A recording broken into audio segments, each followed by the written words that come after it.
Let's see. Here we go. All right. Thank you. Okay. Hey, everybody. It's Crystalline here. And welcome to the Spiritual Business Hour with Lynn Bell. I'm Crystalline. And today we're going to be talking about, let's see, we're having trouble streaming to your destination. I don't know. So, Maria, whatever was happening in the women's group, I think it's not working. So, yeah, that's the women's group is not working. Maybe you can go in and hook us up there.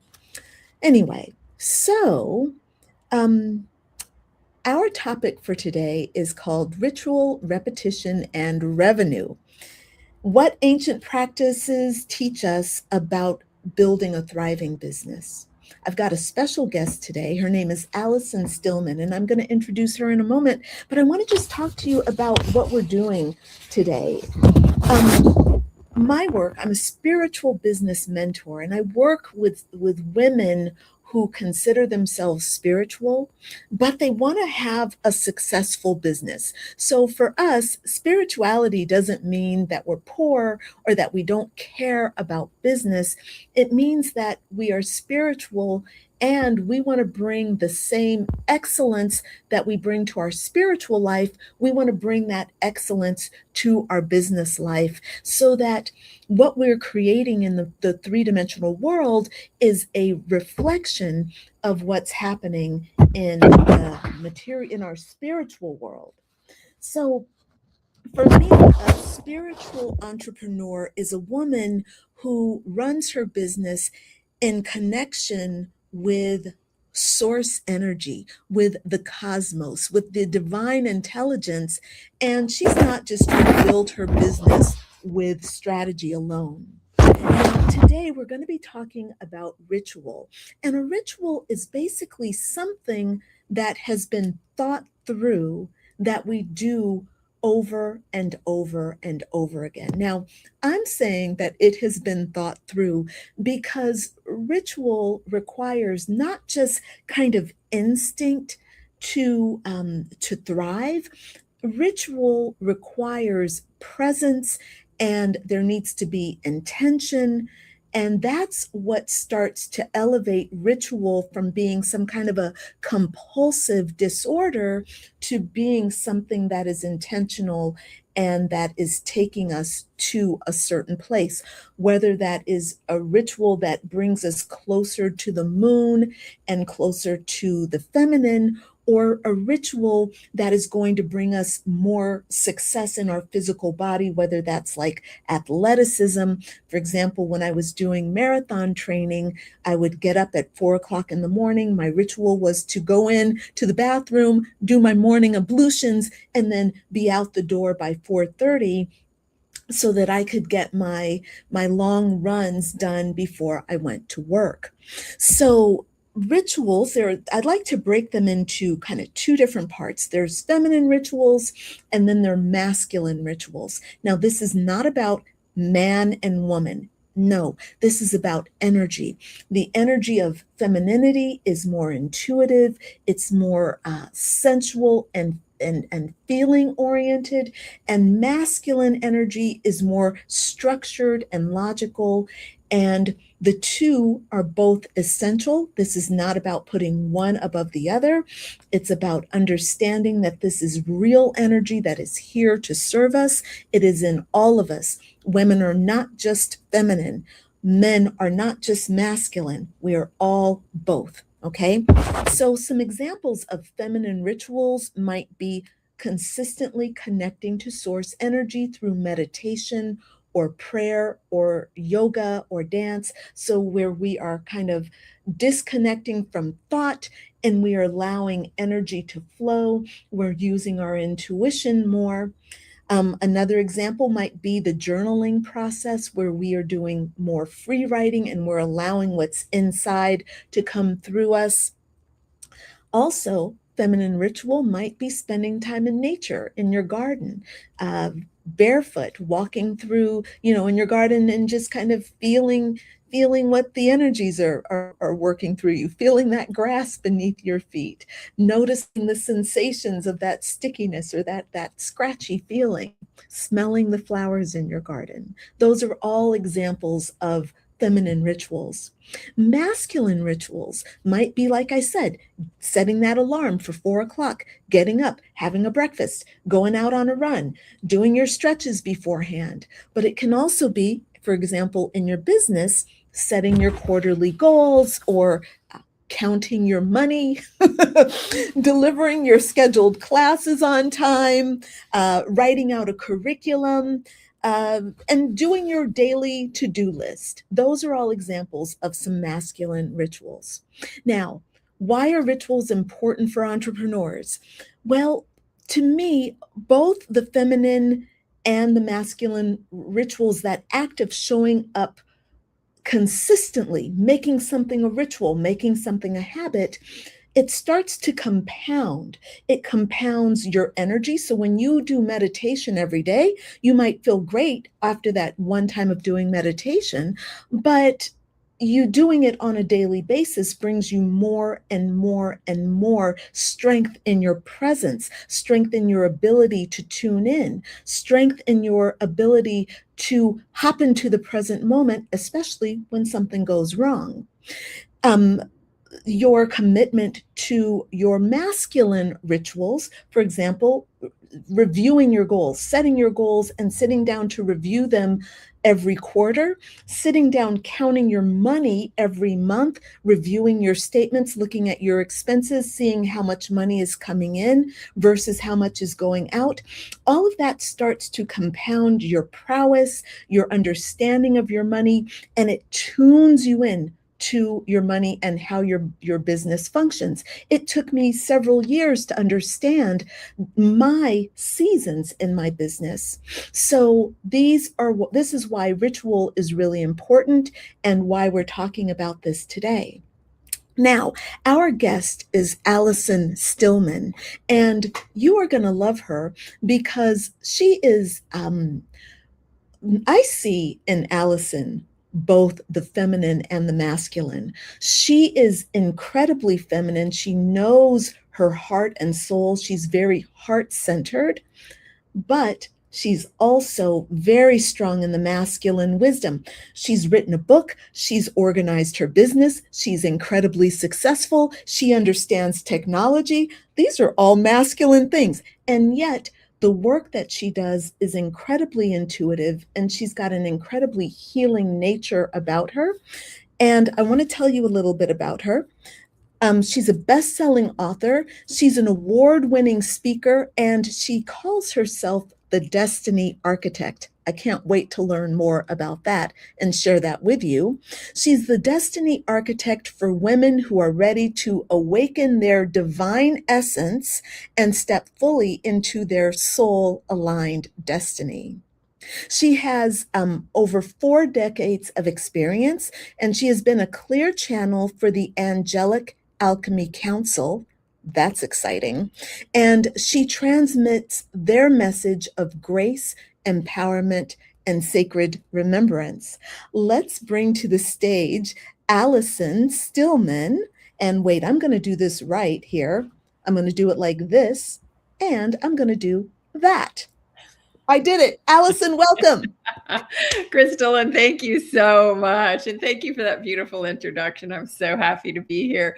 And I loved listening to you talk because it reminded me of a story that I think is so perfect to launch into this conversation with, which I don't think I told you or shared with you the last time we talked. And I have been on my path of my life's work since about the age of 28. But it goes back much further. But I took a little bit of a sabbatical for 6 years back in 1999. And I was asked to become the marketing director for an internet technology company that sold litigation support tools to the largest law firms and corporations in the world that were involved in some of the biggest lawsuits.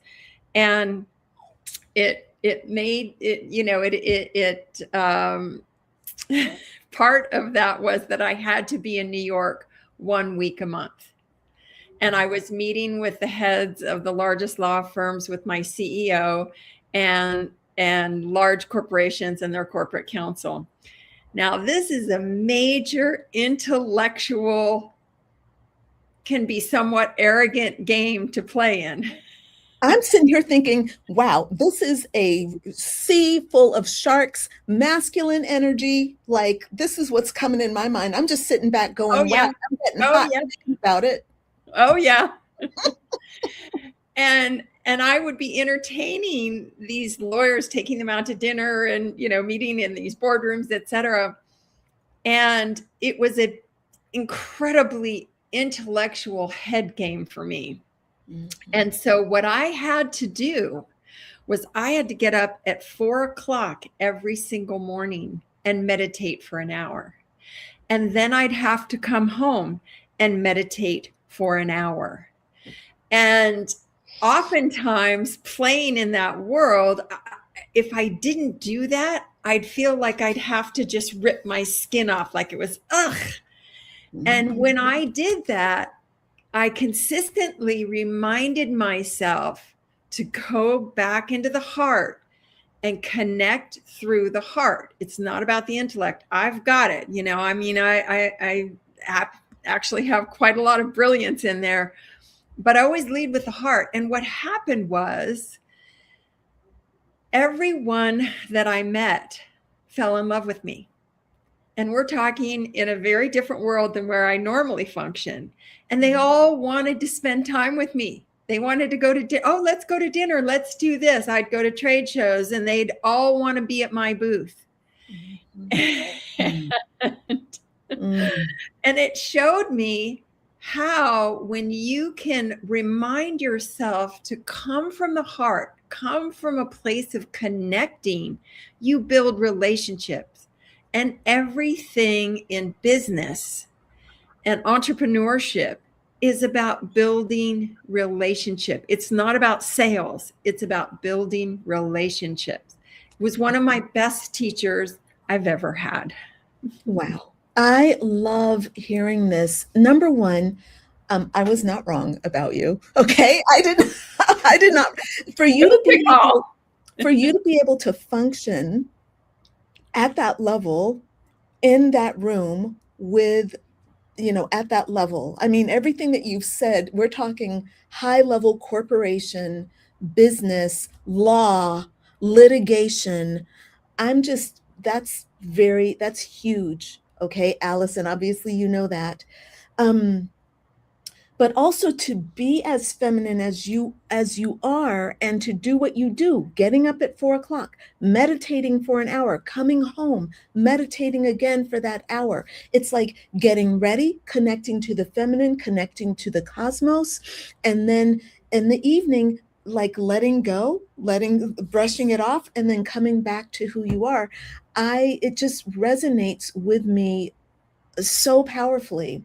And number one, thank you for bringing those in as rituals, which is what the topic is about. Again, the topic is rituals, revenue, ritual repetition and revenue. Okay. My question for you, Alison, is, and actually, sorry, you said so much in there. Can I throw one little other thing in there? Absolutely. So it was primarily my CEO and myself that were building these relationships. Within 2 years' time, we had built it into a $3 million a year company with 5 employees. Whoa. We didn't do it because we were so intellectually ahead of the game. Yes, we had a groundbreaking product, groundbreaking technology, but we built very strong relationships. And you only do that by connecting to people through their humanity and their heart. Mm-hmm. Yeah, this is so powerful. With Pluto, the age of Aquarius, Pluto moving into Aquarius, where it will be, I think, for 30 years. I might be wrong on that. Yeah, right? Mm-hmm.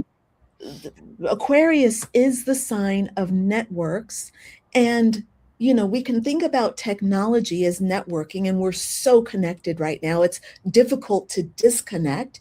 But if we shift if we shift our focus from, being plugged into social media and watching and screens, and we shift that to being connected through the heart, we can learn what you've said, which I think is so powerful, that connection and relationships and connecting through the heart is where it's at. That is where we are going to have our success. If we will look at the people, if we look at our clients, and we look at the people we want to serve, that's one level. But the other thing I'm being called to in particular, Alison, is connecting to people like you, like setting up this live stream that I'm doing every week. I've set up my Mondays where I am connecting with another healer or another leader, a thought leader, like you are a thought leader, as well as a healer. Being able to connect with someone like you every Monday, that, you know what that's doing to my soul? You know what that's doing to my heart? I can imagine. Yes. Totally, Absolutely. totally activated right now. So this is this Yes. is this is absolutely awesome. And as you're speaking about this, and I think this is really an important thing to think about too, is if you step away and look at a big picture of the human life, when we come in from 0 to 5 or 6, we're these pure divine beings. We totally connect through the heart. We're just in tune with the heart. And then we start to develop the intellect. And we spend the next 20 to 25 years developing the intellect. We've got the wisdom, we've got the knowledge, we've got the intellect. But if you start to marry who we are, who we came in as, with that, it's a potent combination. As I said, everyone fell in love with me because I found a place to connect to each lawyer and each CEO and each CTO through their hearts. And once we established that, then we could go on about what this product was, what it did, how it could benefit their business, etc. But you got to start, again, it's about the relationship, and the revenue follows that. Now, I want to bring this into that ancient tradition, and I know that your specialty is anointing. I'm going to ask my question before I forget it, okay? And then I want, though, for you to explain to us what anointing is. And the question that I have is, how do rituals, like what are some of the rituals that you use or that we can be using to help us come back into our heart and to help us connect with other people? I think that you touched on this when you were speaking in the beginning. What is the practice that you can do, or the moments of, like, I can look out my windows and I see a mountain range that connects me to power and strength, right? I walk in a preserve in the mornings with my dog. I connect with herons and eagles and owls and geese and water and trees, and that nourishes my soul. That brings me into the awareness of how connected we are to the bigness of life itself. That's a ritual that sustains me, in addition to the anointing and the other things that I do, the meditations, etc. But what is it that each person that's listening to this, that you do every single day, that makes you go, here I am again? Oh, I love that, for sure. Right now I'm looking out my office window and there are these beautiful trees. I don't know what kind of trees they are, but there are a bunch of them. And I'm seeing butterflies that are flying at me, yellow butterflies, monarchs, and I'm also seeing crows and squirrels, and they're all playing in these trees. And I'm constantly looking out there because there's so much that comes in when I see nature. And you've got your beautiful plant behind you, and I see behind you also you've got it looks like Lakshmi. I might be wrong, but it's a little bit small. It's the goddess Lakshmi, and she sits on her lotus, which is the symbol of wisdom. And she has 2 lotus flowers that are emitting golden coins. Yeah. And There you there's go. All that abundance. all around her, right? Yeah. So, and it's symbolic of sitting in the holiness of who you are, sitting on your throne. Yeah. And evoking abundance all around you, because Yeah. it's there for the taking. Absolutely. It's the moment you ask, the moment you become the vibration that is ready to receive it, it's there for you. Now, Alison, so what I've noticed with a lot of, with myself as a business owner and with a lot of coaches is we have to do all the things. Okay. So we have to coach and do our sessions. But in order to be seen, in order to have clients, we have to do the marketing, build the funnels, do the social media, set up the website, be responsible for that, write the blog, send the emails, and, do all the things. And while I am, I don't know everybody's philosophy, but for me, the philosophy of being is really, really strong. Like I should be able to be and things get done. But the reality is that we have to actually do things and we have to be. We have to be in the feminine, be in our heart space, be in our intuition, but we also have to get stuff done. Do you have any kind of advice or insights around this? How do you manage to do that? Because you have done so much. It's a gift to be able to do all those things. And we're human beings. We're not human doings. And when you have a gift to give to humanity, it's an honor and a privilege to take care of those details to get that gift out. It's like if you had the cure for cancer, wouldn't you want to tell everyone? Wouldn't you be so excited to write that email, to set up that platform, to do the discovery calls? Hey, I can help you. I have a cure for cancer. Let me help you. So if you can flip the switch a little bit and say, it's not a duty, it's a gift I get to do. It's just the detail.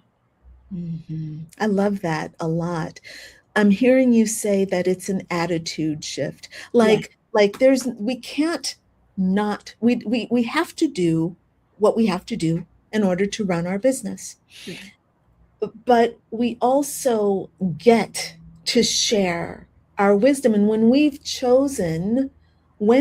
made the choice to become a coach, to become a healer, to become a yogi, to become a Reiki master, to teach others about the power of anointing, the privilege is that we get to share it and we also get to do all the things. It's like having a baby. You don't get pregnant and then be like, I have to change the baby's diapers. I have to cook for the baby. You don't say that. You say, I get to change my baby's diapers. Exactly. I get to do all the things. And then also you were saying something too, I have to do the marketing. I have to do this. There's an old program in there. As you were saying that, it's like, oh, in order to be the good girl, in order to be successful, oh, I have to work hard for a living. All those things are playing that out. And if you get rid of that and say, wait, this is my mission. Yes, there's details around it, but it's my mission to bring this work through. I was absolutely crowned with the Dharma, the mission of bringing anointing back into this world. There was no question about it. It came to me over and over every single day. I saw the images of being in the temples of Egypt. I saw how to do this. I saw how we made the oils. I saw all the details, and it didn't let up until I actually started doing it. Wow. right? I know this is my mission. It Yeah. has been my mission to bring this through. Yeah. And so writing the book, I'm in the middle of writing my next book, and I've waited. I've known I'm supposed to write it for a year and a half, and it's like, oh, but finding the time, blah blah blah, all that. And when I sat down, it started pouring through me, and I can hardly wait each day to write the next chapter. It's like, oh my God, I get to write another chapter. This is so fun. This is so Yeah. exciting. And I had no idea. I thought I was writing a completely different book. And let me tell you, it took over. Yeah. But No. I'm open to that because I do the practices to be in alignment with the divine, with the angelic alchemy council, with the oils who speak through me. I stay in alignment with that because it's my mission. I And love each and this. every listener has a mission, or they wouldn't be doing what they're doing. Yeah. You know, I absolutely love what you're saying here. Um, I would like for you to please, if you don't mind, talk to us a little bit more about the essential oils, and if you can, because the thing that one of the reasons I was excited to talk to you is because anointing is ancient, it's old, and it is powerful. I mean, when the veil was thin, and now we've got so many walls and so many things that cut us off from our own divinity. But when anointing was kind of the way of getting things done, we anointed before we took any action. We anointed, our and I know priests are still doing this. Obviously, it's sacred ritual. The church has not forgotten, even though some churches may not be doing it. The old churches that are wise are still doing it, even if they keep it on the DL, on the down low. Um, I know that is old, and I would love for you to maybe talk about the why that ancient tradition is so powerful and why we should be doing it today. And I will just add to what you were just saying. Now we have hundreds, if not thousands, of priestesses who have been trained, who are now doing this holy anointing work as it was done in the temples of Egypt and Mesopotamia and Sumeria. And our souls have a remembrance of that. And I'll give you an example of that, and then I'll go back into more of your question. When I was caring for my elderly aunt, and she had advanced stages of Parkinson's, and she was very delusional at that point. The last 2 days of her life, I was anointing her with frankincense, which has traditionally been the oil for last rites. And she had never smelled it in this lifetime. We weren't raised Catholic, so she wasn't exposed to it at all. And she came out of a very deep state. This is the day before she died. And she goes, I remember that smell. She Mm, had never smelled it before, but her soul had, and her mhm. soul knew.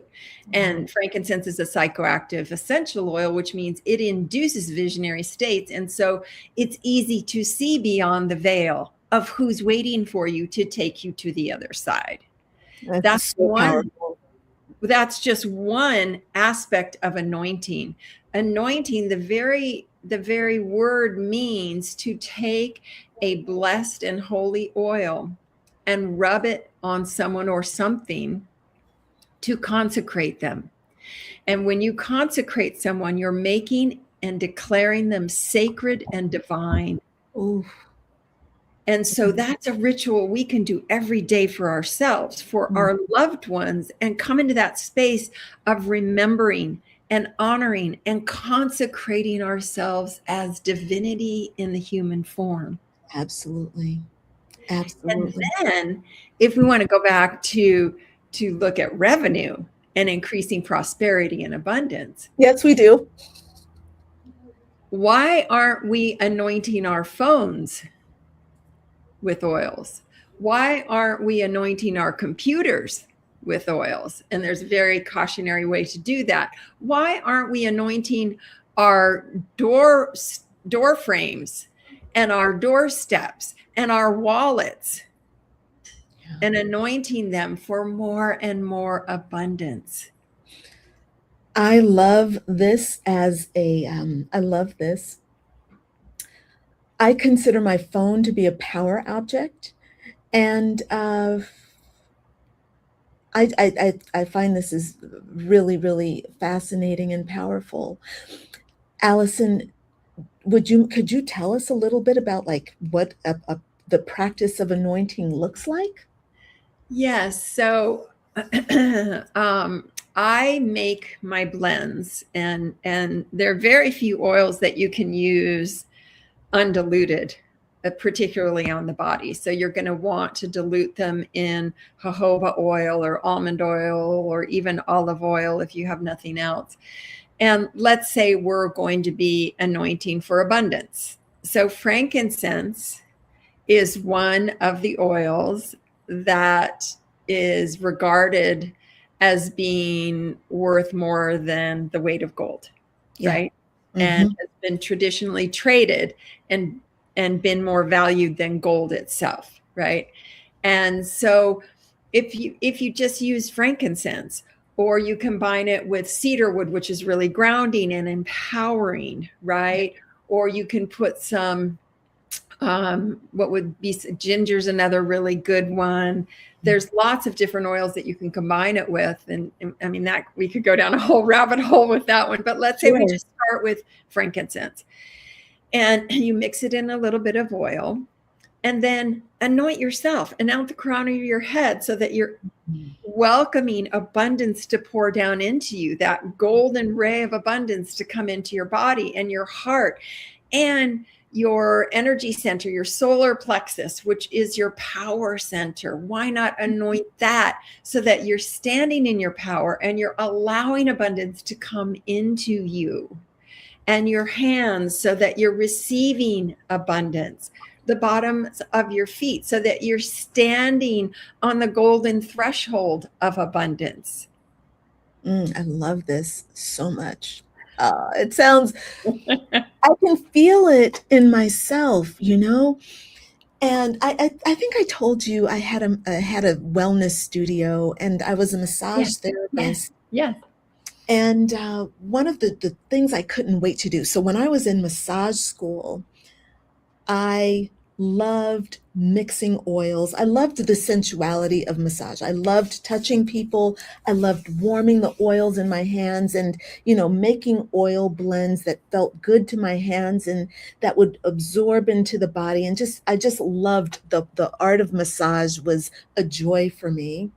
And then adding in that whole level of essential oils was so powerful.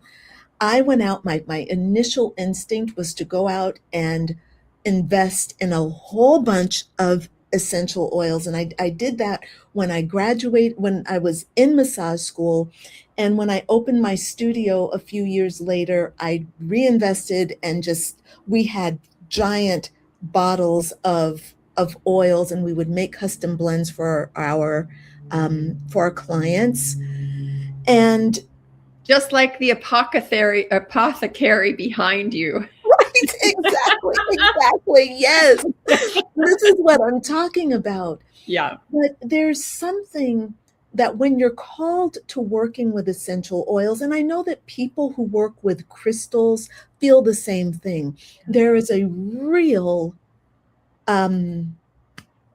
it's almost as if the energy is there and you can touch it. It's almost tactile, even though I guess it's technically not. But for someone like you, it is a real thing that you experience. It's not just, oh, this smells nice and I'm disconnected. It is that this is a real energy. It's a being, a life force. And as you're talking about this and the anointing, I'm feeling the power, and I'm also recognizing the power of intention and how we are, all human beings are creating when we are consciously creating and using essential oils, using crystals. We're taking our words, our ideas, our thoughts to a whole new level. Oh, absolutely. 100%. Yeah. 100%. And if you study any quantum physics, I love listening to quantum science because it's really bridging the gap between science and spirituality. And one Wow. of the things that one of the discoveries that they've made is that what Stephen Hawking coined the living mind of God is actually this electromagnetic grid of light that it, I mean, kind of illustration of it. It's all interwoven, and it's omnipotent, omnipresent, omniscient. It's in everyone, everywhere, everything, all present, all knowing, all powerful. We're one big web of connected energy, right? So when we work with plants, when we look at the mountains, when we see the trees outside our office window, when we connect heart to heart with another human being, we're in that divine flow. And that's what opens up potentiality. Yeah. For every one person, you're connecting more and more. And the more we allow, the more we can't help but receive. It's not, I'm going to connect with you so that I can do this or receive this. It's that I am connecting with you because I can't not connect with you.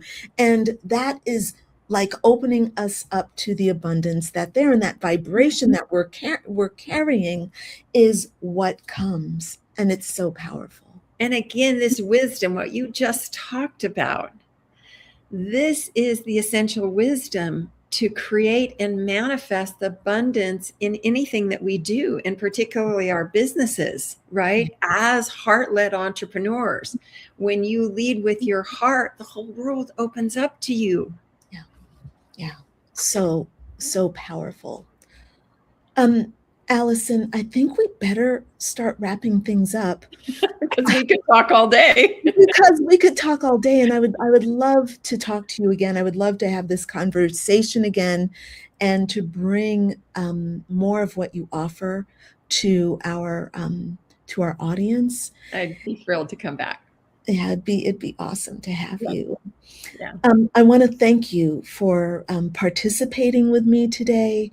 And I would love for you to tell, and look, in the show notes, we have how you can connect with Alison. But Alison, is there anything in particular that you have going on right now that you would like to let them know? Like, how can people find you? What's the best way to connect with you?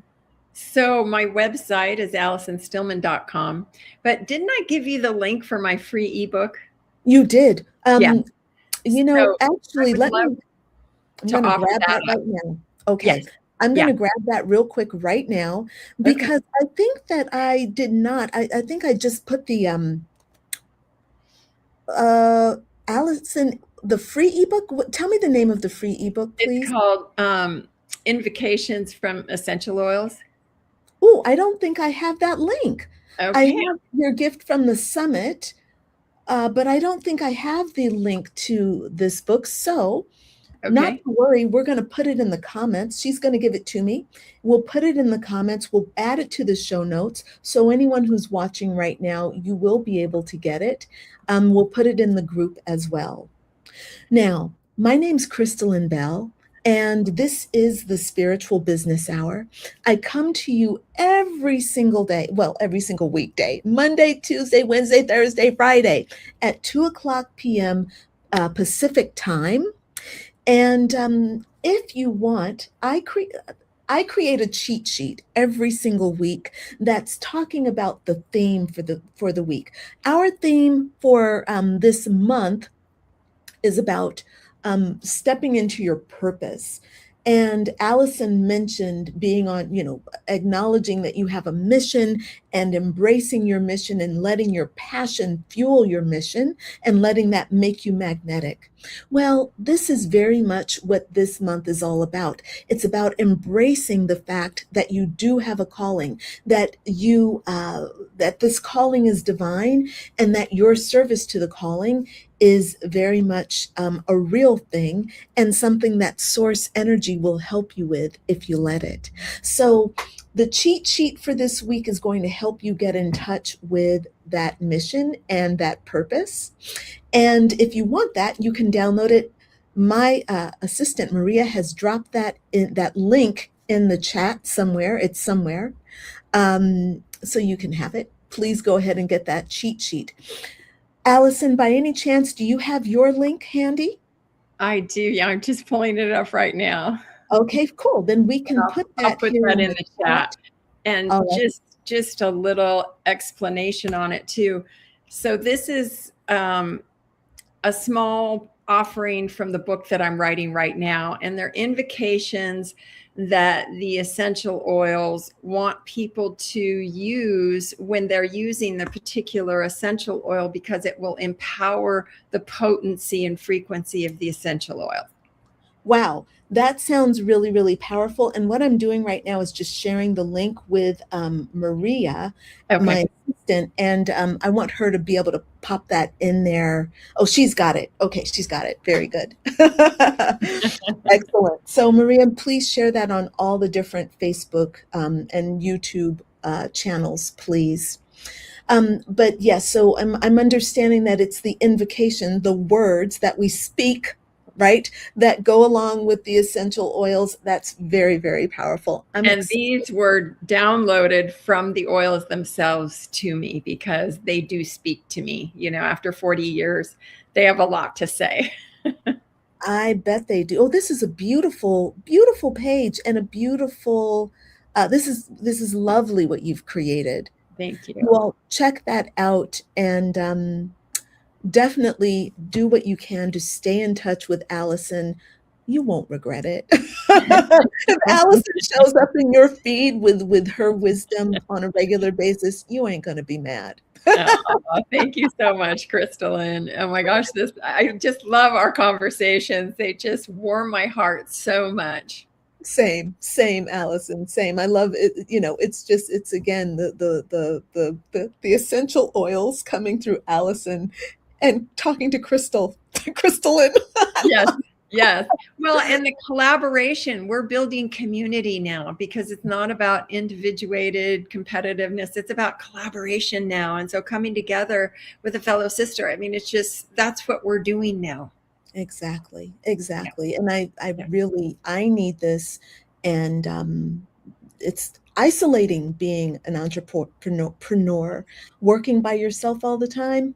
Look, get yourself connected to people, that resonate with you, who speak your language, and you all can grow together so that you're not by yourself in a hole, like just trying to create some content, okay? Trying to get seen with by yourself, all right? We're bigger than that. Yes, we are, especially together. Yeah. All right, Alison, thank you so much. And thank you everyone for watching. Alison, I'm going to end the stream, but you hang out here with me for a minute, okay? Okay, thank Thanks you. for watching, everyone. Bye for now.